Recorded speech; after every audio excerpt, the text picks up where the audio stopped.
বিষ খেয়ে আত্মহত্যা এক মহিলার। ঘটনাটি ঘটেছে গতকাল মুর্শিদাবাদের হরিহরপাড়া থানার চোয়া পাঠানপাড়ায়।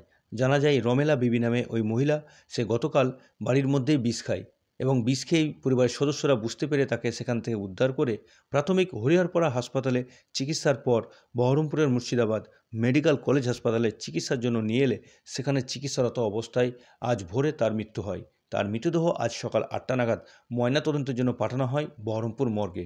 তবে কী কারণে সে বিষ খেয়ে আত্মহত্যা করেছে তা পরিবারের কাছে স্পষ্ট নয়। কেন বিষ খেয়েছে কিছু?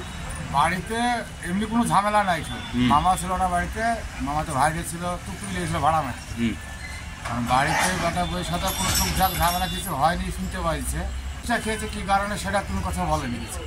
কি ঝামেলা হয়েছিল? কি কোনো ঝামেলা ঝাঁটি কিছুই নাই বাড়িতে কারোর সঙ্গে ঝামেলা নাই? কারোর সঙ্গে কোনো ঝামেলা নাই। রাত্রেবেলায় রোজাক্তা করার সময়, তার আগের দিন রাত্রেবেলা সন্ধ্যাবেলায় রোজাক্তা করবে, সেই টাইমে ডেকেছে।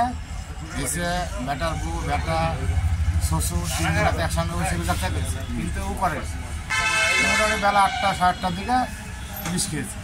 কালকে করেছিলেন তো হরিয়াপাড়া হসপিটালে যায়। হরিয়াপাড়া থেকে ওখান থেকে পাঠিয়ে দেয় মেডিকেলে। কখন মারা গেছে? ভোর 4:30টার সময়। আজকে কি নাম যে মারা গেছে? নাম রমেলা বিবি। রমেলা বিবি। কিরকম বয়স হবে? একটা 54-55 হবে।